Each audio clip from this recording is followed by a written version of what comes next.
Hello everyone, welcome back to Vistas Learning. ഞാൻ അനുപ്രിയ, നിങ്ങളുടെ science tutor from Vistas learning. We provide quality education for all. നമ്മളിപ്പോൾ class 8ലെ basic science ആണല്ലോ പഠിച്ചുകൊണ്ടിരിക്കുന്നത്. നമ്മൾ ഏത് ചാപ്റ്റർ ആണ് കഴിഞ്ഞ ക്ലാസ്സിൽ സ്റ്റാർട്ട് ചെയ്തത്? മോഷൻ അല്ലേ? മോഷനെ കുറിച്ചാണ് നമ്മൾ പഠിച്ചുകൊണ്ടിരിക്കുന്നത്, ചലനത്തെ കുറിച്ച്. അതിൽ നമ്മൾ കഴിഞ്ഞ ക്ലാസ്സിൽ ഏതൊക്കെയാണ് നമ്മൾ ഫിനിഷ് ചെയ്തത്? ഡിസ്റ്റൻസും ഡിസ്പ്ലേസ്മെന്റും. എന്താണ് ഡിസ്റ്റൻസ്, ഡിസ്പ്ലേസ്മെന്റ്, എന്താണ് അവ തമ്മിലുള്ള വ്യത്യാസം അല്ലെ? അതൊക്കെയാണ് നമ്മൾ കഴിഞ്ഞ ക്ലാസ്സിൽ പഠിച്ചത്. ഡിസ്റ്റൻസ് പറഞ്ഞാൽ എന്താണ്? എത്രയാണ് നമ്മൾ ട്രാവൽ ചെയ്തത് എന്നുള്ളത് അല്ലെ, ദൂരം. പിന്നെ സ്ഥാനാന്തരം, ഒരു സ്ഥലത്ത് നിന്നും മറ്റൊരു സ്ഥലത്തേക്ക്, അതായത് സ്റ്റാർട്ടിംഗ് പോയിന്റിൽ നിന്നും എൻഡിങ് പോയിന്റിലേക്ക് ഒരു ട്രാവൽ ചെയ്യുന്ന സമയത്ത് അതാണ് എവിടെ എത്തി നിൽക്കുന്നു, അതാണ് സ്ഥാനാന്തരം അഥവാ ഡിസ്പ്ലേസ്മെന്റ്. അപ്പൊ ഇതേ കുറിച്ചാണ് നമ്മൾ ഇന്നലെ ചർച്ച ചെയ്തുകൊണ്ടിരുന്നത് അല്ലെ കഴിഞ്ഞ ക്ലാസ്സിൽ. ഇന്ന് നമ്മൾ സ്പീഡും വെലോസിറ്റിയും കുറിച്ചാണ് പഠിക്കുന്നത്, അതായത് വേഗത്തെ കുറിച്ചും പ്രവേഗത്തെ കുറിച്ചും. അവ ഡിസ്റ്റൻസും ഡിസ്പ്ലേസ്മെന്റും ഇവയൊക്കെ റിലേറ്റഡ് ആണ് അല്ലെ, അവയെ കുറിച്ച് നമ്മൾക്ക് പഠിക്കാം. അപ്പൊ എല്ലാവരും റെഡി ആണല്ലോ? അപ്പൊ നമുക്ക് ഇന്നത്തെ ക്ലാസ് സ്റ്റാർട്ട് ചെയ്യാം.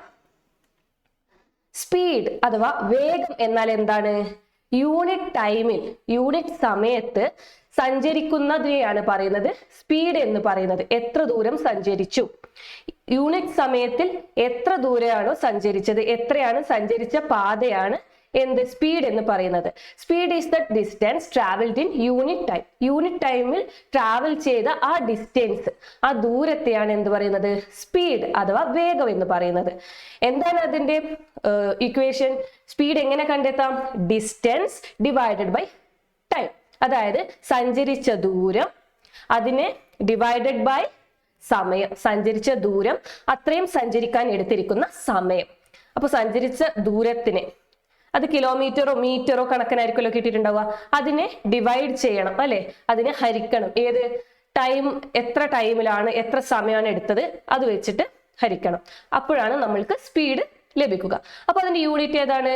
Metre per second. Metre per സെക്കൻഡും പിന്നെ കിലോമീറ്റർ പെർ അവർ. വെലോസിറ്റി അഥവാ പ്രവേഗം. എന്താണ് പ്രവേഗം? നിങ്ങൾക്ക് ഡിസ്പ്ലേസ്മെന്റ് അറിയാമല്ലോ അല്ലെ, സ്ഥാനാന്തരത്തെ കുറിച്ച് നമ്മൾ കഴിഞ്ഞ ക്ലാസ്സിൽ പഠിച്ചിട്ടുണ്ട്. Velocity is the displacement in unit time. Unit സമയത്ത് എത്ര സ്ഥാനാന്തരമാണോ നടന്നിരിക്കുന്നത് അതാണ് പ്രവേഗം അഥവാ വെലോസിറ്റി എന്ന് പറയുന്നത്. Velocity is the displacement in unit time. ഒരു യൂണിറ്റ് ടൈമിൽ എത്ര സ്ഥാനാന്തരം സംഭവിച്ചിരിക്കുന്നു ഒരു സ്ഥലത്ത് നിന്നും, അതായത് ഇനീഷ്യൽ സ്റ്റേറ്റിൽ നിന്നും ഫൈനൽ സ്റ്റേറ്റിലേക്ക്, ആ എൻഡിലേക്ക്, പോയിന്റിലേക്ക് എത്തി ട്രാവൽ ചെയ്യുമ്പോൾ. അപ്പോൾ എവിടെ നിന്നാണോ തുടങ്ങിയത്, എവിടെയാണോ യാത്ര അവസാനിച്ചത്, അവിടെ എത്തിയിരിക്കുന്നു, അതിന് എത്ര ടൈം എടുത്തു. അപ്പൊ അത് രണ്ടും കാൽക്കുലേറ്റ് ചെയ്തിരിക്കണം. Velocity is equal to displacement divided by time അല്ലെ, സ്ഥാനാന്തരം ഡിവൈഡഡ് ബൈ സമയം. It is a vector quantity. നമ്മൾ കഴിഞ്ഞ ക്ലാസ്സിൽ സ്കേലാർ ക്വാണ്ടിറ്റിയും വെക്റ്റർ ക്വാണ്ടിറ്റിയും പഠിച്ചിട്ടുണ്ട്. വെക്റ്റർ ക്വാണ്ടിറ്റിക്ക് എന്താണുള്ളത്? മാഗ്നിറ്റ്യൂഡും ഡയറക്ഷനും ഉണ്ട് അല്ലെ. അപ്പൊ വെലോസിറ്റിക്കും ഡയറക്ഷനും ഉണ്ടല്ലോ. യൂണിറ്റ് എത്രയാണ്? Metre per second and kilometre per hour. Displacement is the straight line distance from the initial point to the final position, irrespective of the path taken. Initial position to the final position ലേക്ക്. അതായത് ഒരാൾ സഞ്ചരിക്കുകയാണ്, നമ്മൾ യാത്ര തുടങ്ങുന്ന ആ position മുതൽ യാത്ര എത്തുന്ന ആ സ്ഥലം വരെയുള്ള സ്ട്രെയിറ്റ് ലൈൻ, ആ സ്ട്രെയിറ്റ് ലൈനിനെയാണ് പറയുന്നത് ഡിസ്പ്ലേസ്മെന്റ്.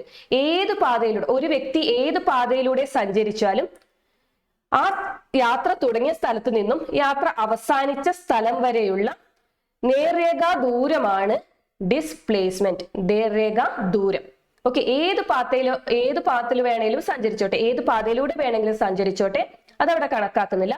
പക്ഷെ ഇനീഷ്യൽ പൊസിഷൻ, യാത്ര തുടങ്ങിയ സ്ഥലം അല്ലെ, പിന്നെ ഫൈനൽ പൊസിഷൻ, യാത്ര അവസാനിച്ച സ്ഥലം, അവിടുന്ന് യാത്ര തുടങ്ങിയ സ്ഥലത്ത് നിന്ന് അവസാനിച്ച സ്ഥലത്തേക്ക് ഒരു നേർരേഖ വരച്ചാൽ എത്രയാണോ അതാണ് ഇത് ഡിസ്പ്ലേസ്മെന്റ് അഥവാ സ്ഥാനാന്തരം എന്ന് പറയുന്നത്. While calculating velocity, this straight line distance itself is the displacement, even if it is not the actual path taken. അപ്പോ വെലോസിറ്റി, പ്രവേഗം കണക്കാക്കണമെങ്കിൽ ആ പാത്തിലൂടെ അല്ല ഏത് പാത്തിലൂടെ വേണമെങ്കിലും സഞ്ചരിച്ചോട്ടെ, ഈ നേർരേഖ പാതയുടെ കണക്കാണ് വെലോസിറ്റി കാൽക്കുലേറ്റ് ചെയ്യാൻ വേണ്ടിയിട്ട് എടുക്കുന്നത്. അതായത് പ്രവേഗം കാൽക്കുലേറ്റ് ചെയ്യാൻ വേണ്ടിയിട്ട് നോക്കുന്നത് ഡിസ്റ്റൻസ് അല്ല, ഏത് പാത്തിലൂടെ സഞ്ചരിച്ചു എന്നുള്ളതല്ല, ഈ യാത്ര തുടങ്ങിയ സ്ഥലം മുതൽ എൻഡ് സ്ഥലം വരെയുള്ള ആ സ്ട്രെയിറ്റ് ലൈൻ, ആ ഡിസ്റ്റൻസ്, ആ ഡിസ്പ്ലേസ്മെന്റിനെയാണ് കണക്കാക്കുന്നത്. അപ്പൊ വെലോസിറ്റി നോക്കണമെങ്കിൽ നമ്മൾ ഡിസ്പ്ലേസ്മെന്റ് ആണ് അറിഞ്ഞിരിക്കേണ്ടത്. But the time taken to cover the actual distance should be used for the calculation. പക്ഷേ ഏത് പാതയിലൂടെ സഞ്ചരിച്ചാലും നമ്മൾ ഒരു പാതയിലൂടെ സഞ്ചരിക്കുമല്ലോ, ആ പാതയിലൂടെ സഞ്ചരിക്കുന്ന അതേ സമയം തന്നെയാണ് എത്ര ഡിസ്റ്റൻസ് ആണോ ഡിസ്റ്റൻസിന് യൂസ് ചെയ്ത അതേ ടൈം തന്നെയാണ് ഈ ഡിസ്പ്ലേസ്മെന്റിനും യൂസ് ചെയ്യുന്നത്. അതായത് ആ ഡിസ്പ്ലേസ്മെന്റ് ആ നേർരേഖ പാതയിലൂടെ ആയിരിക്കില്ല നമ്മൾ സഞ്ചരിച്ചത്, അല്ലെ? അത് ജസ്റ്റ് ഡിസ്പ്ലേസ്മെന്റ് ആണ്. പക്ഷേ നമ്മൾ ഏത് പാത്തിലൂടെയാണ് സഞ്ചരിച്ചത് അത്രയും സഞ്ചരിക്കാൻ എടുത്ത സമയം, ആ സമയം തന്നെയാണ് ഈ സ്ഥാനാന്തരം സംഭവിച്ചപ്പോൾ അവിടെയും യൂസ് ചെയ്യുന്നത്. അപ്പൊ വെലോസിറ്റി കാൽക്കുലേറ്റ് ചെയ്യണമെങ്കിലും സ്പീഡ് കാൽക്കുലേറ്റ് ചെയ്യണമെങ്കിലും യൂസ് ചെയ്യുന്ന സമയം ഒന്ന് തന്നെയാണ്. ഇത് കഴിഞ്ഞ ക്ലാസ്സിൽ നമ്മൾ നോക്കിയിട്ടുണ്ടായിരുന്നു, അല്ലെ? എന്താണിത്? ഒരാള് വീട്ടിൽ നിന്നും ഓഫീസിലേക്ക് എത്തിയ വഴി കാണിച്ചു, അല്ലെ? എത്രയാണ് ഡിസ്റ്റൻസ്, എത്രയാണ് ഡിസ്പ്ലേസ്മെന്റ് എന്ന്. അപ്പോൾ വീട്ടിൽ നിന്നും ഓഫീസിൽ എത്തുന്നതിന് അദ്ദേഹം പോകുമ്പോൾ ഏത് വഴിയാണ് യൂസ് ചെയ്തത്? ആശുപത്രിയുടെ അടുത്തുകൂടെയാണ് പോയത്. എന്നാൽ തിരിച്ചു വരുമ്പോൾ റേഷൻ ഡിപ്പോട്ടിന് അടുത്തുകൂടെയാണ് വന്നത്. അപ്പൊ പോയ വഴിയും വന്ന വഴിയും വേറെ വേറെയാണ്, അല്ലെ? അപ്പൊ പോയ വഴി ഏതാണെന്ന് നിങ്ങൾക്ക് ഇവിടെ കാണാം, 6 മീറ്റർ, അല്ലെ? വീട്ടിൽ നിന്നും ഓഫീസിലേക്ക് എത്തിയത് 600 മീറ്റർ ടു 300 മീറ്റർ, അല്ലെ? 600 മീറ്റർ ആണ് എവിടെ? ആശുപത്രിയിൽ എത്തിയത്. അവിടെ നിന്നും 300 മീറ്റർ യൂസ് ചെയ്തിട്ട് ഓഫീസിലെത്തി. അപ്പൊ ടോട്ടൽ എത്രയാണ്? 900 മീറ്റർ ആണ് വീട്ടിൽ നിന്നും ഓഫീസിലേക്ക് എത്താനെടുത്ത ദൂരം, ഡിസ്റ്റൻസ്, അല്ലെ? എന്നാൽ ഓഫീസിൽ നിന്നും വീട്ടിലേക്ക് വന്നത് വേറൊരു വഴിയാണല്ലോ. അത് എത്രയാണ്? 660 മീറ്റർ പ്ലസ് 420 മീറ്റർ ആണ്, അല്ലെ? 1080 ആയിരുന്നു. നമ്മൾ കഴിഞ്ഞ ക്ലാസ്സിൽ അത് കാൽക്കുലേറ്റ് ചെയ്തിട്ട് നോക്കിയിട്ടുണ്ട്. എന്നാൽ ആ വീടിൽ നിന്നും ഓഫീസിലേക്ക് നമ്മളൊരു നേർരേഖ വരക്കുവാണെങ്കിൽ, അല്ലെ, സ്ട്രെയിറ്റ് ലൈൻ വരക്കുവാണെങ്കിൽ അത് എത്രയാണ് കിട്ടുന്നത്? 480 മീറ്റർ ആണ്. അപ്പൊ അതാണ് ഡിസ്പ്ലേസ്മെന്റ്. ഇത് ഡിസ്പ്ലേസ്മെന്റ്, ഇത് ഡിസ്പ്ലേസ്മെന്റ്, അല്ലെ? പിന്നെ ഈ വരുന്നത് ഡിസ്റ്റൻസ്, അല്ലെ? ഇവിടുന്ന് ഇവിടത്തേക്ക് ഡിസ്റ്റൻസ്. ഇതൊക്കെ നമ്മൾ കഴിഞ്ഞ ക്ലാസ്സിൽ നോക്കിയതാണ്. അപ്പോ ഇത് വെച്ചിട്ട് ഇപ്പോൾ ഇവിടെ ടൈമും കൊടുത്തിട്ടുണ്ട്. അത്രയും സഞ്ചരിക്കുവാൻ വേണ്ടിയിട്ട് എത്രയാണ് ടൈം കൊടുത്തിരിക്കുന്നത് നോക്കാം. The time taken to travel to the office and back home was 600 second each. അപ്പോൾ ഓരോന്നിനും ഈച്ച് എന്നാണ് പറയുന്നത്, 600 സെക്കൻഡ് ഈച്ച്. അപ്പോ 600 സെക്കൻഡ് ആണ് വീട്ടിൽ നിന്ന് ഓഫീസിലെത്തുവാനും ഓഫീസിൽ നിന്ന് വീട്ടിലെത്തുവാനും എടുത്ത സമയം, അല്ലെ? സമയം ഈക്വൽ ആണ് തിരിച്ചു വരുമ്പോഴും പോകുമ്പോഴും. അങ്ങനെയാണെങ്കിൽ based on these measurements try to complete the table. ഈ ടേബിൾ കംപ്ലീറ്റ് ചെയ്യുക. അപ്പൊ എന്താണ് ഇവിടെ കൊടുത്തിരിക്കുന്നത്? Stage of journey, on reaching the office, പിന്നെ ഓൺ റീച്ചിങ് ബാക്ക് ഹോം. അപ്പൊ ഓഫീസിൽ എത്തിയതൊന്ന് കാൽക്കുലേറ്റ് ചെയ്യണം, പിന്നെ വീട്ടിലേക്ക് എത്തിയതും. എന്തൊക്കെ കാൽക്കുലേറ്റ് ചെയ്യണം? ഡിസ്റ്റൻസും ഡിസ്പ്ലേസ്മെന്റും സ്പീഡും വെലോസിറ്റിയും ഒക്കെ കാൽക്കുലേറ്റ് ചെയ്യണം. നമ്മൾ കാൽക്കുലേറ്റ് ചെയ്യാം. റെഡി ആണല്ലോ? അപ്പൊ ഫസ്റ്റ് സ്റ്റേജ് ഓഫ് ജേർണി ഏതാണ്? On reaching the office. ഓഫീസിലേക്ക് എത്തുന്നതിന് total distance travelled in metre. എത്രയാണ് ടോട്ടൽ? നമ്മളിപ്പോൾ നേരത്തെ കാൽക്കുലേറ്റ് ചെയ്തു, അല്ലെ? 900 മീറ്റർ ആണ് ടോട്ടൽ വീട്ടിൽ നിന്നും ഓഫീസിലേക്ക് എത്തുവാൻ എടുത്ത ദൂരം. Displacement in metre. സ്ഥാനാന്തരം എത്രയാണ്? വീട്ടിൽ നിന്നും ഓഫീസിലേക്ക് ഒരു സ്ട്രെയിറ്റ് ലൈൻ വരയ്ക്കുവാണെങ്കിൽ 480 മീറ്റർ ആയിരുന്നു. അത് നമ്മൾ നോക്കി, അല്ലെ? Time taken for the journey in second. എത്ര സമയമാണ് എടുത്തിരിക്കുന്നത്? ഇവിടെ കൊടുത്തിട്ടുണ്ട് എത്രയാണ്? 600 സെക്കൻഡ് ഈച്ച് എന്ന്, അല്ലെ? അപ്പോ 600 സെക്കൻഡ് ആണ്. Distance travelled per second. Distance travelled per second എന്ന് പറഞ്ഞാൽ എന്താണ്? പെർ സെക്കൻഡിൽ എത്ര ദൂരം സഞ്ചരിച്ചു, അതാണ് സ്പീഡ്, അല്ലെ? സ്പീഡാണ് ഡിസ്റ്റൻസ് ട്രാവൽഡ് പെർ സെക്കൻഡ് എന്ന് നമുക്കറിയാം. അപ്പൊ സ്പീഡ് എങ്ങനെയാണ് കാൽക്കുലേറ്റ് ചെയ്യുക? ഡിസ്റ്റൻസ് ഡിവൈഡഡ് ബൈ ടൈം, അല്ലെ? അപ്പൊ ഇവിടെ എത്രയാണ് ഡിസ്റ്റൻസ് ഉള്ളത്? 900 മീറ്റർ ഡിവൈഡഡ് ബൈ ടൈം എത്രയാണ്? 600 ആണ്, അല്ലെ? അപ്പോൾ നമ്മൾക്ക് എത്ര കിട്ടും? 1.5 മീറ്റർ പെർ സെക്കൻഡ് എന്ന് കിട്ടും. വെലോസിറ്റി. വെലോസിറ്റി നമ്മൾ എങ്ങനെ കാൽക്കുലേറ്റ് ചെയ്യും? എന്താണ് velocity? Displacement per unit time, അല്ലെ? യൂണിറ്റ് ടൈമിൽ എടുത്തിരിക്കുന്ന സ്ഥാനാന്തരം അഥവാ ഡിസ്പ്ലേസ്മെന്റ്. എത്രയാണത്? ഡിസ്പ്ലേസ്മെന്റ് എങ്ങനെ കാൽക്കുലേറ്റ് ചെയ്യാം? വെലോസിറ്റി എങ്ങനെ കാൽക്കുലേറ്റ് ചെയ്യാം? വെലോസിറ്റി കാൽക്കുലേറ്റ് ചെയ്യണമെങ്കിൽ ഡിസ്പ്ലേസ്മെന്റ് ഡിവൈഡഡ് ബൈ സ്പീഡ്. എത്രയാണ് ഡിസ്പ്ലേസ്മെന്റ്? 480 ഡിവൈഡഡ് ബൈ 600 എത്രയാണ് വരുന്നത്? 0.8 മീറ്റർ പെർ സെക്കൻഡ്. അപ്പൊ ഇത് ക്ലിയർ ആയല്ലോ. ഇനി നമുക്ക് നെക്സ്റ്റ് നോക്കാം. On reaching back home. വീട്ടിലേക്ക് തിരിച്ചെത്തി. ഓക്കെ, ഇത് ടോട്ടലായിട്ട് കാൽക്കുലേറ്റ് ചെയ്യുന്നില്ല. ഇനി ഓഫീസിൽ നിന്നും വീട്ടിലേക്ക് എത്തിയ ഭാഗം. Total distance travelled in metre. ഓഫീസിൽ നിന്ന് വീട്ടിലേക്ക് എത്തുവാൻ എത്ര ഡിസ്റ്റൻസ് ആണ് മീറ്ററിൽ? 1080 മീറ്റർ. ഡിസ്പ്ലേസ്മെന്റ് എത്രയാണ്? 480 മീറ്റർ അല്ലെ? വീട്ടിൽ നിന്ന് ഓഫീസിലേക്കുള്ള നേർരേഖ ദൂരമാണല്ലോ അത് തിരിച്ചും സെയിം ആയിരിക്കുമല്ലോ. ടൈം എത്രയാണ്? 600 ഈച്ച് എന്ന് ഇവിടെ കൊടുത്തിട്ടുണ്ട് അല്ലെ? ഓരോ സമയവും എടുത്തത്. അപ്പോൾ 600 തന്നെയാണ്. Distance travel per second, speed എത്രയാണ്? സ്പീഡ് എങ്ങനെ കാൽക്കുലേറ്റ് ചെയ്യാം? ഡിസ്റ്റൻസ് ഡിവൈഡഡ് ബൈ സമയം അല്ലെ? ടൈം. അപ്പോൾ 1080 divide by 600, 1.8 metre per second. അപ്പോൾ വെലോസിറ്റി എങ്ങനെ കാൽക്കുലേറ്റ് ചെയ്യാം? പ്രവേഗം. ഡിസ്പ്ലേസ്മെന്റ് എത്രയാണ്? 480 ഡിവൈഡഡ് ബൈ 600 അല്ലെ? ടൈം. അപ്പോൾ 0.8 മീറ്റർ പെർ സെക്കൻഡ്. അപ്പോൾ നമ്മൾ കണ്ടല്ലോ ഡിസ്റ്റൻസ് ഡിസ്പ്ലേസ്മെന്റ് എന്താണെന്ന് അറിയാം അല്ലെ? അതിൽ നിന്ന് എങ്ങനെയാണ് സ്പീഡും വെലോസിറ്റിയും കണ്ടെത്തിയതെന്ന് മനസ്സിലായി. അപ്പോൾ അവിടെ ടൈം അറിയുമെങ്കിൽ സ്പീഡും വെലോസിറ്റിയും നമുക്ക് കാൽക്കുലേറ്റ് ചെയ്യാൻ സാധിക്കും. Observe the depiction of the path taken by an object as it moves from A to C through B. ഇവിടെ ഒരു ഒബ്ജക്റ്റിന്റെ മൂവ്മെന്റ് അല്ലെ, ചലനമാണ് കാണിച്ചിരിക്കുന്നത്. എ എന്ന സിയിൽ എത്തിയിരിക്കുന്ന ദൂരം ഏതിലൂടെയാണ് സഞ്ചരിച്ചത്? ബി എന്ന പോയിന്റിലൂടെയാണ് പോയത്. ഓക്കെ, എയിൽ നിന്നും സിയിലേക്ക് എത്തി ബി വഴി. അപ്പോൾ എ ബി സി നിങ്ങൾക്ക് ഇവിടെ കാണാമല്ലോ അല്ലെ? Calculate the speed and velocity of the object. അപ്പോൾ ഇവിടുന്ന് എ എന്ന് ബിയിലേക്ക് എത്തുവാൻ വേണ്ടിയിട്ട് 60 മീറ്റർ ആണ് കൊടുത്തിരിക്കുന്നത് അല്ലെ? ബി എന്ന് സിയിലേക്ക് എത്തുവാൻ 40 മീറ്റർ. അപ്പൊ എത്രയായിരിക്കും ഡിസ്റ്റൻസ്? എ എന്ന് ബിയിലേക്ക് 60, ബി എന്ന് സിയിലേക്ക് 40. അപ്പൊ എ എന്ന് സിയിലേക്ക് എടുക്കാൻ എത്ര ദൂരം എടുത്തു? ഡിസ്റ്റൻസ് എടുത്തു 60 + 40 ആണ് കൊടുക്കുക അല്ലെ? എന്നാൽ എ എന്ന് സിയിലേക്ക് കൊടുത്തിരിക്കുന്ന ഏതാണ്? സ്റ്റാർട്ടിങ് ഇനീഷ്യൽ പൊസിഷൻ എ ആണ്, എൻഡിങ് പൊസിഷൻ സി ആണ് അല്ലെ? യാത്ര തുടങ്ങുന്നത് എയിൽ നിന്നും അവസാനിക്കുന്നത് സിയിൽ നിന്നും ആണെങ്കിൽ എത്രയായിരിക്കും ഡിസ്പ്ലേസ്മെന്റ് അല്ലെ? എത്രയായിരിക്കും സ്ഥാനാന്തരം? എയിൽ നിന്ന് സിയിലേക്കുള്ള സ്ട്രെയിറ്റ് ലൈൻ വരച്ചാൽ മതിയല്ലോ. അങ്ങനെയാണെങ്കിൽ ഇവിടെ 70 മീറ്റർ ആണ്. എയിൽ നിന്ന് ബിയിലെത്താൻ 6 സെക്കൻഡ് എടുത്തു, ബിയിൽ നിന്ന് സിയിലേക്ക് എടുക്കാൻ 4 സെക്കൻഡ് എടുത്തു. അങ്ങനെയാണെങ്കിൽ എയിൽ നിന്ന് സിയിലേക്ക് എടുക്കാൻ ടോട്ടൽ എത്ര എടുത്തു? അത് രണ്ടും ആഡ് ചെയ്യാലോ അല്ലെ? അപ്പോൾ നമുക്ക് ഇവിടെ നോക്കാം. ടോട്ടൽ ഡിസ്റ്റൻസ് എന്ന് ബിയിലേക്ക് 60 പ്ലസ് ബിന്ന് സിയിലേക്ക് 40 മീറ്റർ. അപ്പൊ എത്ര ടോട്ടൽ കിട്ടി? 100 മീറ്റർ. ഇനി നമ്മൾക്ക് എന്താണ് ടൈം എത്ര എടുത്തു?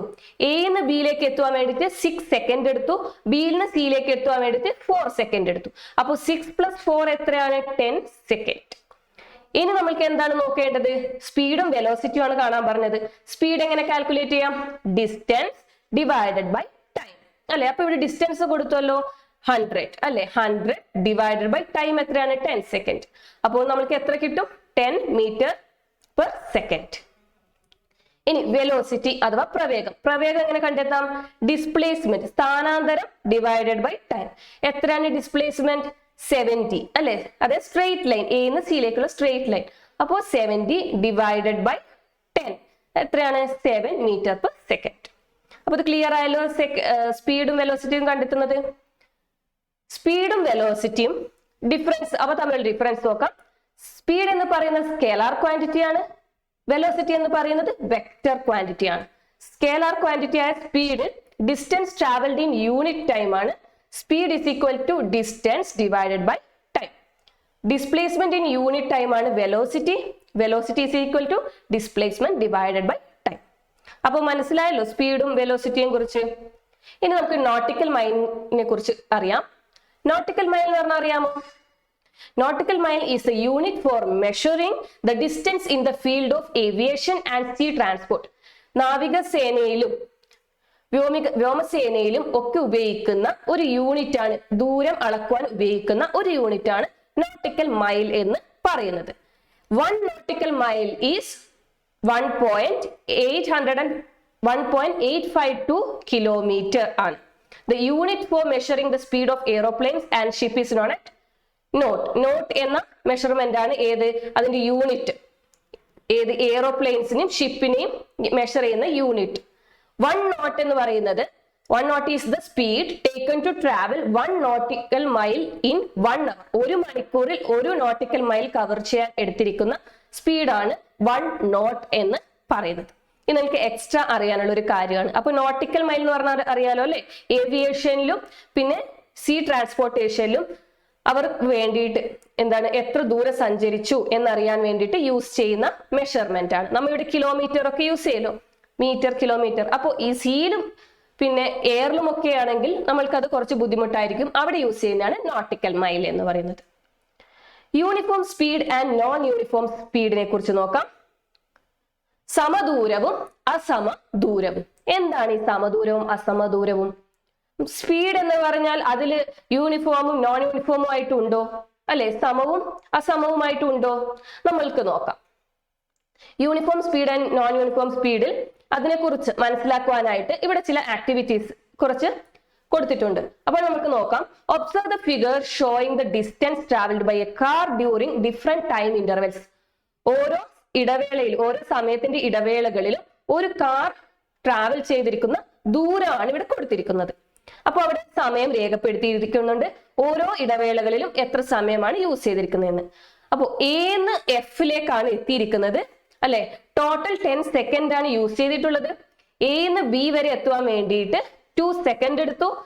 എന്ന് സിയിലേക്ക് എത്തുവാൻ വേണ്ടിയിട്ട് 4 സെക്കൻഡ്, ഡിയിലേക്ക് എത്തുവാൻ വേണ്ടിയിട്ട് 6 സെക്കൻഡ് ആൻഡ് ഇയിലേക്ക് എത്തുവാൻ വേണ്ടിയിട്ട് 8 സെക്കൻഡ് ആൻഡ് ദെൻ എഫിൽ എത്തുവാൻ വേണ്ടിയിട്ട് 10 സെക്കൻഡ്സ് ആണ് എടുത്തിരിക്കുന്നത് അല്ലെ.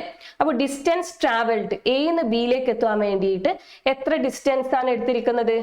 20 മീറ്റർ ആണ് ഇവിടെ കൊടുത്തിട്ടുണ്ട്. എത്ര? ഇവിടെ 20 മീറ്റർ എന്ന് കൊടുത്തിട്ടുണ്ട്. എന്നാൽ ടൈം എടുത്തിരിക്കുന്നത് എന്ന് ബിയിലേക്ക് എത്തുവാൻ വേണ്ടിയിട്ട് 2 second, 10 metre per second. Then B എന്ന് സിയിലേക്ക് എത്തുവാൻ വേണ്ടിയിട്ട് എത്രയായിരിക്കും എടുത്തിട്ടുണ്ടാവുക? അപ്പോ അതും 20 മീറ്റർ ആണ് ഡിസ്റ്റൻസ് ട്രാവൽഡ്. അപ്പോൾ ടൈം 2 സെക്കൻഡ് തന്നെയാണ്. എന്നാൽ സ്പീഡ് എങ്ങനെ കാൽക്കുലേറ്റ് ചെയ്യാം? സ്പീഡ് കാൽക്കുലേറ്റ് ചെയ്യാൻ നിങ്ങൾക്കറിയാം അല്ലെ, ഡിസ്റ്റൻസ് ഡിവൈഡഡ് ബൈ ടൈം. അപ്പോൾ 20 divided by 2, 10 metre per second എന്ന് കിട്ടും. സിന്ന് ഡിയിലേക്ക് എടുത്തുവാനും 20 മീറ്റർ ആണ് എടുത്തിരിക്കുന്നത്. അപ്പൊ അതിന് എത്ര സമയം എടുത്തിട്ടുണ്ടാകും? 2 സെക്കൻഡ്.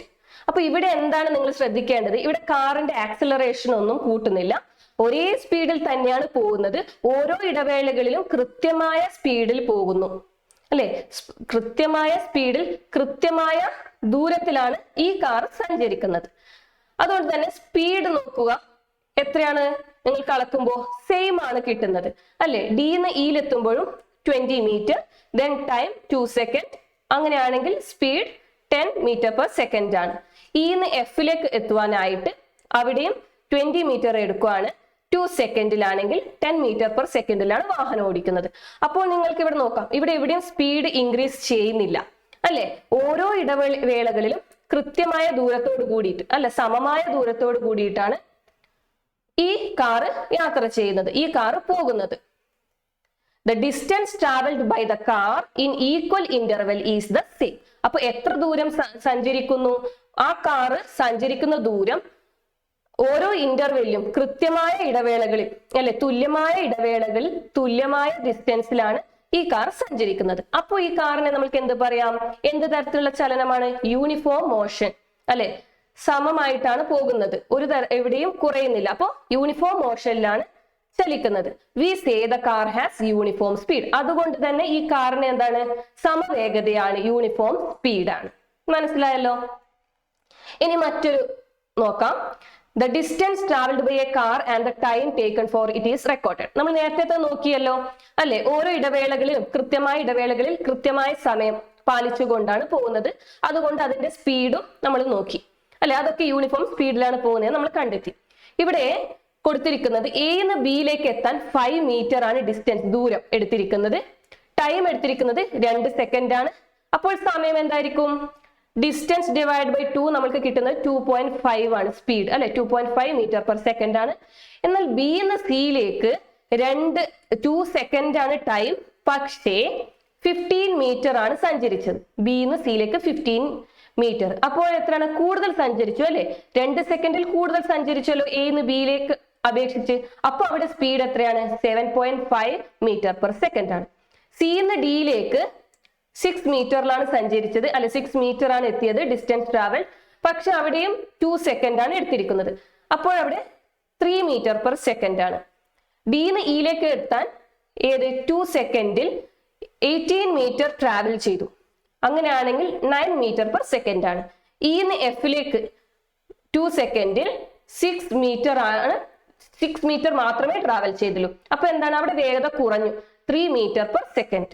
അപ്പൊ ഇത് ഓരോന്ന് നോക്കുവാണെങ്കിൽ ഒരേ സമയം എടുത്തിട്ടുണ്ടെങ്കിലും ദൂരം വ്യത്യസ്തമാണ് അല്ലെ. ഒരേ സമയത്ത് ചിലയിടങ്ങളിൽ വളരെ ദൂരം സഞ്ചരിച്ചിട്ടുണ്ട്, ചിലയിടങ്ങളിൽ ദൂരം വളരെ കുറഞ്ഞ ദൂരം മാത്രമേ സഞ്ചരിച്ചിട്ടുള്ളൂ. അപ്പൊ അതിനർത്ഥം എന്താണ്, ഓരോ സ്ഥലത്തും സ്പീഡ് വളരെ വേഗം എത്തി, കൂടുതൽ ദൂരം എടുത്തിരുന്നെങ്കിൽ അവിടെ കൂടുതൽ സ്പീഡ് യൂസ് ചെയ്തിട്ടുണ്ട് അല്ലെ, സ്പീഡ് ഇൻക്രീസ് ചെയ്തിട്ടുണ്ട്. എന്നാൽ അധികം ദൂരം സഞ്ചരിച്ചില്ല ആ സമയത്തെങ്കിൽ സ്പീഡ് അവിടെ കുറവായിരുന്നു എന്നാണ് നമ്മൾക്ക് കാണുവാൻ സാധിക്കുന്നത്. അപ്പൊ അതിനർത്ഥം എന്താണ്, the distance travelled by the car in equal interval of time. അപ്പൊ കാർ ഈക്വൽ ഇന്റർവെൽ ഓഫ് ടൈമിലാണ് ട്രാവൽ ചെയ്തിരിക്കുന്നത്. പക്ഷേ അതിന്റെ സ്പീഡ് എന്താണ്, യൂണിഫോം അല്ല, സമമല്ല അല്ലെ. Here the motion and speed of the car is non uniform അല്ലെ. നമുക്കത് പറയാൻ സാധിക്കുമല്ലോ, അതിന്റെ സ്പീഡ് സമമല്ല അല്ലെ. കാരണം എന്താണ്, ദൂരത്തിൽ വ്യത്യാസമുണ്ട്. ഒരേ സമയത്ത് സഞ്ചരിച്ച ദൂരം, എത്ര ദൂരമാണ് എടുത്തത്, അതിൽ വ്യത്യാസം ഉണ്ട്. യൂണിഫോം സ്പീഡ് എന്താണ്, അപ്പൊ uniform speed, if a body in motion covers equal distance in equal interval of time, the body is said to be uniform speed. Uniform speed അല്ലെ. അതായത് ഒരു ചലിച്ചുകൊണ്ടിരിക്കുന്ന വസ്തു സമമായ ദൂരത്തിൽ അല്ലെ, കൃത്യമായ സമമായ ഇടവേളകളിലൂടെ സഞ്ചരിക്കുന്നുണ്ടെങ്കിൽ അതിനെ സമവേഗത എന്ന് പറയാം അല്ലെ, യൂണിഫോം സ്പീഡ് എന്ന് പറയാം. അപ്പൊ നോൺ യൂണിഫോം സ്പീഡ് എന്ന് പറഞ്ഞാൽ if it covers unequal distance in equal interval of time. അതായത് കൃത്യമായ സമയത്ത് വ്യത്യസ്തമായ രീതിയിൽ ദൂരം എടുക്കുന്നു അല്ലെ, ഈക്വൽ അല്ല, എടുക്കുന്ന ദൂരം ഈക്വൽ അല്ല എങ്കിൽ the body is said to have non-uniform speed. If it covers unequal distance in equal interval of time, the body is said to have non-uniform motion അല്ലെ. ഒരു സഞ്ചരിച്ചുകൊണ്ടിരിക്കുന്ന വസ്തു ഇടയ്ക്ക് ദൂരം കൂടുകയും ദൂരം കുറയുകയും ചെയ്യുന്നു. അപ്പൊ ഡിസ്റ്റൻസ് ഈക്വൽ അല്ല, സമമല്ല, വ്യത്യസ്തമാണ്. അപ്പൊ നെക്സ്റ്റ് ഒന്ന് നോക്കാം. A child watching the speedometer. Speedometer പറഞ്ഞാൽ എന്താണ്, വാഹനങ്ങളിൽ സ്പീഡ് കാണിക്കാൻ യൂസ് ചെയ്യുന്ന മീറ്റർ ആണ് അല്ലെ, സ്കെയിൽ ആണ്. Of A vehicle realized that the meter was displaying different speed at different time. അപ്പൊ ഒരു കുട്ടി വെഹിക്കിൾ ചലിച്ചുകൊണ്ടിരിക്കുന്ന വാഹനത്തിലിരുന്ന് അതിന്റെ സ്പീഡോമീറ്റർ നോക്കുവാണ്. അപ്പോൾ എന്താണ്, ഓരോ സമയത്തും ഓരോ സ്പീഡിലാണ് അത് പോകുന്നത് എന്ന് അവിടെ രേഖപ്പെടുത്തിയിട്ടുണ്ട്. How can the speed of the vehicle B determine in such situation. അപ്പൊ ഇങ്ങനെ പോകുന്ന വെഹിക്കിളിനെ എങ്ങനെയാണ് നമ്മൾ അതിന്റെ സ്പീഡ് കാൽക്കുലേറ്റ് ചെയ്യുക? ചില സമയത്ത് വേഗത കൂടുതലാണ്, ചില സമയത്ത് വേഗത കുറവാണ്. അപ്പോൾ അങ്ങനെയാണെങ്കിൽ എങ്ങനെയാണ് നമ്മൾ സ്പീഡ് കാൽക്കുലേറ്റ് ചെയ്യാം? അവിടെ നമ്മൾ ശരാശരി വേഗതയാണ് കണക്കാക്കേണ്ടത്, വേഗതയല്ല ശരാശരി വേഗത. അപ്പോൾ എത്രയാണോ ഓരോ ഇന്റർവെല്ലിലും എത്ര സ്പീഡാണ് എടുക്കുന്നത് അതിന്റെ ഒരു ആവറേജ്, ശരാശരി. അപ്പോൾ ആവറേജ് സ്പീഡാണ് കാൽക്കുലേറ്റ് ചെയ്യേണ്ടത്. അപ്പോൾ ഇവിടെ കൊടുത്തിട്ടുണ്ട്, ഒരു കാർ സഞ്ചരിച്ച് എന്ന് എഫിലേക്ക് എത്തുവാൻ 10 സെക്കൻഡ് ടോട്ടൽ എടുത്തിട്ടുണ്ട്. അവിടെ 50 മീറ്റർ ആണ് ടോട്ടൽ സഞ്ചരിച്ചിട്ടുള്ളത്. അങ്ങനെയാണെങ്കിൽ the total distance traveled by the car from A to F is 50 meter. The total time taken for traveling this distance is 10 second. അപ്പോൾ ആവറേജ് സ്പീഡ് എങ്ങനെ കണ്ടെത്താം? Average speed total distance travelled divided by time taken to travel the distance. അപ്പൊ ആ ദൂരത്തേക്ക് സഞ്ചരിക്കുവാൻ എടുത്തിരിക്കുന്ന സമയം അല്ലെ. അപ്പോൾ ടോട്ടൽ ഡിസ്റ്റൻസ്, ടോട്ടൽ ആകെ എത്രയാണ് ദൂരമാണ് സഞ്ചരിച്ചിരിക്കുന്നത് ഡിവൈഡഡ് ബൈ അവിടെ എത്തുവാൻ വേണ്ടി എത്ര സമയമാണ് എടുത്തിരിക്കുന്നത്. അപ്പൊ എത്ര കിട്ടും? ഇവിടെ 50 ആണ് അല്ലെ, 50 മീറ്റർ ഡിവൈഡഡ് ബൈ 10 സെക്കൻഡ്. അപ്പോ 5 മീറ്റർ പെർ സെക്കൻഡ് എന്ന് കിട്ടും. മനസ്സിലായല്ലോ? അതാണ് ആവറേജ് സ്പീഡ്. അപ്പൊ uniform and non uniform velocity നമ്മൾ നോക്കിയാൽ ഈ കാറിൻ്റെത് ഏതൊക്കെ കാറാണ് യൂണിഫോം വെലോസിറ്റിയിൽ, ഏതൊക്കെയാണ് നോൺ യൂണിഫോം വെലോസിറ്റിയിൽ എന്ന് നോക്കാം. Car A travelled 500 metre along a straight line അല്ലെ, 600 മീറ്റർ നേർരേഖയിലാണ് പോയിരിക്കുന്നത് car A. The car covered equal distance in equal interval of time. എത്ര ദൂരം? സമമായ ദൂരമാണ് പിന്നിട്ടത്. എത്ര? സമമായ ഇടവേളകളിൽ അല്ലെ. The car B travelled 500 metre along a straight line. The distance covered by the car അല്ലെ, അതും 500 മീറ്റർ സ്ട്രേറ്റ് ലൈനിലാണ് പോയിട്ടുള്ളത്. പക്ഷേ the distance covered by the car is unequal അല്ലെ. എത്ര ദൂരമാണ് സഞ്ചരിക്കുന്നത് അത് ഈക്വൽ അല്ല അല്ലെ, അത് സമമല്ല. In equal interval of time, ഓരോ കൃത്യമായ ഇടവേളകളിൽ, സമമായ ഇടവേളകളിൽ അത് സമമായിട്ടല്ല ദൂരം സഞ്ചരിച്ചിരിക്കുന്നത്. Car C travelled 500 metre along a circular path. വൃത്താകൃതിയിലാണ് സഞ്ചരിച്ചിരിക്കുന്നത്. The car covered equal distance in equal interval of time. പക്ഷെ ആ കാറും ഈക്വൽ ഡിസ്റ്റൻസിൽ ഈക്വൽ ഇന്റർവെൽ ഓഫ് ടൈം ആണ് സഞ്ചരിച്ചിരിക്കുന്നത്. Is the velocity of car A the same in each second. അപ്പോൾ ഓരോ കാർ എ ഓരോ സെക്കൻഡിലും ഒരുപോലെയാണോ? Yes. Car travelled equal distance in equal interval of time. അപ്പൊ അതുകൊണ്ട് എന്താണ്? യൂണിഫോം വെലോസിറ്റി ആണ് അല്ലെ, എന്താണ്? സമപ്രവേഗമാണ് അല്ലെ. ഒരേ ഡിസ്റ്റൻസിൽ ഒരേ ഇന്റർവെല്ലിലാണ് സഞ്ചരിച്ചിട്ടുള്ളത്. Is the velocity of car B the same in each second. അപ്പോ കാർ ബിയുടെ വെലോസിറ്റി ഓരോ സെക്കൻഡിലും സെയിം ആണോ? അല്ല അല്ലെ. നമ്മൾ കണ്ടു എന്താണ്? Car travel unequal distance in equal interval of time. Equal interval of ടൈമിൽ അല്ലെ, കൃത്യമായ ഇടവേളകളുള്ള സമയത്ത് അൺഈക്വൽ ദൂരമാണ് സഞ്ചരിച്ചിരിക്കുന്നത് അല്ലെ. അത് സമമായ ദൂരത്തിലല്ല, ഇടയ്ക്ക് ദൂരം കുറയുന്നു, ഇടയ്ക്ക് ദൂരം കൂടുകയും ചെയ്യുന്നുണ്ട്. Is the velocity of car C the same in each second. അപ്പോ കാർ സിയുടെ വെലോസിറ്റി ഓരോ സമയത്തും സെയിം ആണോ? അല്ല. കാരണം എന്താണ്? നമ്മളവിടെ പറഞ്ഞു കൃത്യമായ ഇടവേളകളിൽ കൃത്യമായ ദൂരമാണ് സഞ്ചരിക്കുന്നത്, പക്ഷേ സർക്കുലാർ പാത്തിലാണ് അത് മൂവ് ചെയ്തത് കാർ സി. അപ്പോ അതിനർത്ഥം നിങ്ങൾക്ക് അറിയാമല്ലേ, ഡിസ്പ്ലേസ്മെന്റ് എന്ന് പറയുമ്പോൾ അതിന്റെ ദിശ മാറുവാൻ പാടില്ല, ഡയറക്ഷൻ ചേഞ്ച് ചെയ്യാൻ പാടില്ല. അപ്പോ the direction of the car changes, so no അല്ലെ, അത് ഈക്വൽ വെലോസിറ്റി അല്ല. നോൺ യൂണിഫോം വെലോസിറ്റി അല്ലെ, അസമ പ്രവേഗം എന്താണെന്ന് നോക്കാം. If the direction of motion changes the velocity also changes. അതായത് പ്രവേഗത്തിന്റെ ദിശ മാറുകയാണെങ്കിൽ അല്ലെ, ചലിക്കുന്ന വസ്തുവിന്റെ ദിശ മാറുകയാണെങ്കിൽ പ്രവേഗവും മാറും അല്ലെ, പ്രവേഗത്തിലും ഡിഫറൻസ് ഉണ്ടാകും. If either speed or direction change the velocity is non uniform. Speed കൂടുകയോ അല്ലെ, സ്പീഡിൽ വ്യത്യാസം ഉണ്ടായാലോ ദിശയിൽ വ്യത്യാസം ഉണ്ടായാലോ എന്താണ്? പ്രവേഗം സമമായിരിക്കില്ല അല്ലെ. ഇനി യൂണിഫോം വെലോസിറ്റി. യൂണിഫോം വെലോസിറ്റി എന്ന് പറയുമ്പോൾ A body has uniform velocity if it covers equal displacement in the same direction in equal interval of time. അപ്പൊ ഈക്വൽ ഇന്റർവെൽ ഓഫ് ടൈം അല്ലെ, ഈക്വൽ ഇന്റർവെൽ ഓഫ് ടൈം കൃത്യമായ ഇടവേളകളിൽ എന്താണ്? കൃത്യമായിട്ട് ദൂരം പിന്നിടുകയാണെങ്കിൽ അതിനെ എന്താണ്? യൂണിഫോം വെലോസിറ്റി എന്ന് പറയാം. കൃത്യമായ ദൂരമല്ല, ഏതാണ്? ഡിസ്പ്ലേസ്മെന്റ് അല്ലെ, സ്ഥാനാന്തരം, കൃത്യമായിട്ടുള്ള സ്ഥാനാന്തരം സംഭവിച്ചിട്ടുണ്ടെങ്കിൽ a body has uniform velocity if it covers equal displacement in the same direction in equal interval of time. അപ്പൊ കൃത്യമായ സമയം കൊടുത്തിട്ടുണ്ട്, കൃത്യമായ ഇടവേളകൾ, സമയത്തിന്റെ ഇടവേളകളിൽ ഒരേ ദിശയിൽ, സെയിം ദിശയിലേക്ക്, ഒരേ ദിശയിലേക്ക് കൃത്യമായ സ്ഥാനാന്തരമാണ് സംഭവിച്ചിരിക്കുന്നത്. ഒരു പോയിന്റിൽ നിന്ന് മറ്റേ പോയിന്റിലേക്ക് എത്തുവാൻ കൃത്യമാണ്, എന്നാൽ ആ പോയിന്റിൽ നിന്ന് മറ്റേ പോയിന്റിലേക്ക് എത്തുവാനും അത് കൃത്യമായിട്ടാണ് എത്തുന്നത്.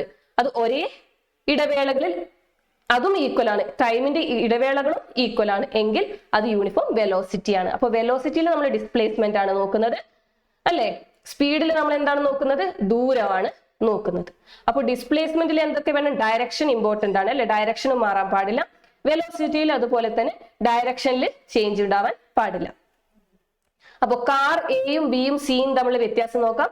കാർ എ യൂണിഫോം വെലോസിറ്റി ആണ് അല്ലെ, എന്നാൽ neither the magnitude nor the direction changes. Car A uniform velocity ആണ്. ഇവിടെ ഒരു മിസ്റ്റേക്ക് വന്നിട്ടുണ്ട്. കാർ എ യൂണിഫോം വെലോസിറ്റി ആണ്, car B non uniform velocity ആണ്, car C non uniform velocity ആണ്. അപ്പൊ car A neither the magnitude nor the direction change, മാഗ്നിറ്റ്യൂഡോ ഡയറക്ഷനോ ചേഞ്ച് ചെയ്തിട്ടില്ല, അതുകൊണ്ട് കാർ എ ഏതാണ്? യൂണിഫോം വെലോസിറ്റി ആണ്, അതാണ് കറക്റ്റ്. അപ്പോ കാർ ബി സെയിം ഡയറക്ഷൻ ആണ്, പക്ഷേ ബട്ട് ഡിഫറെന്റ് വെലോസിറ്റി ആണ്. സെയിം ഡയറക്ഷനിലാണ് പോകുന്നത്, പക്ഷേ ഡിഫറെന്റ് വെലോസിറ്റി ആണ്, അതുകൊണ്ട് നോൺ യൂണിഫോം ആണ്. Magnitude of velocity does not change, direction changes. Car സിയില് മാഗ്നിറ്റ്യൂഡ് ഓഫ് വെലോസിറ്റി, വെലോസിറ്റിയുടെ മാഗ്നിറ്റ്യൂഡ്, പരിമാണം, അളവിൽ വ്യത്യാസം വരുന്നുണ്ട്, ദിശയിലും വ്യത്യാസം വരുന്നുണ്ട്. അങ്ങനെയാണെങ്കിൽ അത് ഏതായിരിക്കും? നോൺ യൂണിഫോം വെലോസിറ്റി ആണ്. അപ്പൊ ഇവിടെയാണ് non uniform. Car C non uniform, car B non uniform velocity, car A uniform velocity. ഇതല്ല, ഇത് മിസ്റ്റേക്ക് ആണ്. Car A uniform velocity. അപ്പോൾ നിങ്ങൾക്ക് മനസ്സിലായോ വെലോസിറ്റിയെ കുറിച്ച് അല്ലെ? അപ്പോൾ നമ്മൾക്ക് ഒന്നുകൂടെ നോക്കാം, അതിന് ഉദാഹരണങ്ങൾ നോക്കാം. യൂണിഫോം വെലോസിറ്റിക്ക് ഉദാഹരണങ്ങൾ: when light travels through vacuum, then a car moving on a straight path with constant speed, ഒരേ സ്പീഡിൽ സ്ട്രെയിറ്റ് ലൈനിൽ സഞ്ചരിച്ചുകൊണ്ടിരിക്കുന്ന കാർ, അതൊക്കെ യൂണിഫോം വെലോസിറ്റിയിലാണ് വരുന്നത്. നോൺ യൂണിഫോം വെലോസിറ്റി എന്ന് പറഞ്ഞാൽ എന്താണ്? ഏതൊക്കെയാണ് ഉദാഹരണം? A train starting and moving out of the station, ഒരു സ്റ്റേഷനിൽ നിന്ന് സ്റ്റാർട്ട് ചെയ്യുന്ന ട്രെയിൻ, അതിൽ വേഗതയിൽ വ്യത്യാസം ഉണ്ടാവല്ലോ, അപ്പൊ അത് നോൺ യൂണിഫോം വെലോസിറ്റി ആണ്. പിന്നെ എന്താണ്? Motion of a body which is thrown vertically upward, നമ്മൾ എന്തെങ്കിലും ഒരു വസ്തു മുകളിലേക്ക് എറിയുന്നതാണ്, അതിനൊരു യൂണിഫോമിറ്റി ഉണ്ടാവുമോ? ഇല്ല അല്ലേ? അപ്പോൾ അത് വെലോസിറ്റിയിൽ പ്രവേഗത്തിൽ വ്യത്യാസം ഉണ്ടാകും. അപ്പോൾ ഇതാണ് അവയ്ക്ക് ഉദാഹരണം. അപ്പോൾ നിങ്ങൾക്ക് മനസ്സിലായല്ലോ. അപ്പൊ ഇനി ഈ ക്ലാസ്സിൽ എന്തെങ്കിലും ഡൗട്ട് ഉണ്ടെങ്കിൽ നിങ്ങൾ എന്ത് ചെയ്യണം? കമന്റ്സിലൂടെ ചോദിക്കണം. ക്ലാസ് ഇഷ്ടമായാൽ ലൈക്ക് ചെയ്യാൻ മറക്കരുത്, ഫ്രണ്ട്സുമായിട്ട് ഷെയർ ചെയ്യാനും മറക്കരുത്. ഇനി ഇതുവരെ സബ്സ്ക്രൈബ് ചെയ്തിട്ടില്ലെങ്കിൽ സബ്സ്ക്രൈബ് ചെയ്യാനും മറക്കരുത്. പിന്നെ നമ്മൾ നെക്സ്റ്റ് ക്ലാസ്സിൽ ആക്സിലറേഷനെ കുറിച്ച് പഠിക്കാം, അതായത് ത്വരണത്തെ കുറിച്ച് പഠിക്കാം. അപ്പോൾ അതുവരെയും stay connected with Vistas learning. Thank U.